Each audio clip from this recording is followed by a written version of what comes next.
ఒక పాఠశాలలో running race జరుగుతూ ఉంది.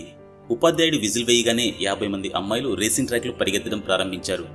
ప్రతి అమ్మాయి లక్ష్యం ఫీల్డ్ ఎండ్ పాయింట్కి చేరుకుని తర్వాత స్టార్టింగ్ పాయింట్కి తిరిగి రావటం. తొలి 3 స్థానాల్లో ఒకటి సంపాదించాలన్న ఆతృత అక్కడ ఉన్న ప్రతి అమ్మాయిలో కనిపిస్తుంది. పిల్లల తల్లిదండ్రులు కూడా అక్కడే ఉండి వారిని ఎంకరేజ్ చేస్తున్నారు. పిల్లలు లాస్ట్ రౌండ్ చేరుకునేసరికి తల్లిదండ్రుల చప్పట్లు మరింత గట్టిగా కొడుతున్నారు.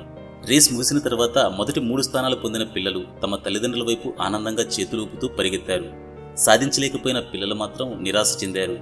రేసు ముగిసిన తర్వాత 5వ స్థానంలో వచ్చిన ఒక చిన్న అమ్మాయి దుఃఖంగా తన తల్లిదండ్రుల వైపు పరిగెత్తింది. తండ్రి ముందుకు వచ్చి రేస్ గెలిచినందుకు రివార్డు కింద ఐస్ క్రీం తిందామా, ఏ ఐస్ క్రీం తినాలనుకుంటున్నావు అని అడిగాడు. కానీ నాన్న, నేను మొదటి 3 స్థానాల్లో ఏ ఒక్కటి గెలుపొందలేదు కదా అని ఆ అమ్మాయి అంటుంది. అప్పుడు తండ్రి, అవును తల్లి, నువ్వు 45 మంది పిల్లల కంటే ముందు స్థానంలో వచ్చావు, అందుకే నువ్వు ఐస్ క్రీంని గెలుచుకున్నావు అని నవ్వుతూ చెప్పాడు. తన తండ్రి మాట్లాడింది ఆ అమ్మాయికి అర్థం కాక, మరి నాకన్నా ముందు వచ్చిన 4 పిల్లల పరిస్థితి అని చిన్న ఆందోళనతో అడిగింది. తండ్రి నవ్వి, నెక్స్ట్ వచ్చే పోటీలో వాళ్లతో గెలుదుగాని అని చెప్పాడు. ఎందుకు అని ఆ అమ్మాయి అడిగింది.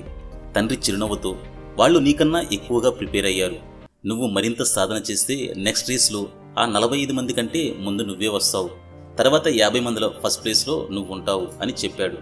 నాన్న, నేను నెక్స్ట్ రేస్లో స్పీడ్గా పరిగెత్తి అందరికంటే ఫస్ట్ వస్తాను అని ఆ అమ్మాయి ఉత్సాహంగా చెప్పింది. అప్పుడు తండ్రి, ఎందుకంత తొందర, ముందు నీ కాళ్లను స్ట్రాంగ్గా చేసుకో, నిన్ను ఇతరులతో పోల్చుకోకుండా నిన్ను నువ్వు బలవంతురాలుగా మార్చుకో అని చెప్పాడు. మీరు చెప్పినట్లు చేయాలి నాన్న అని ఆ అమ్మాయి ఎంతో ఆత్మవిశ్వాసంతో చెప్పింది. ఆ 45 మంది పిల్లల కంటే ముందు నిలిచిన ఆనందంతో, కొత్త ఉత్సాహంతో ఆమె కళ్లలో ఆనందం కనిపించింది. తర్వాత ఆమె తండ్రిని హత్తుకుని రండి చాక్లెట్ ఐస్ క్రీం తిందాం అని తీసుకెళ్తుంది.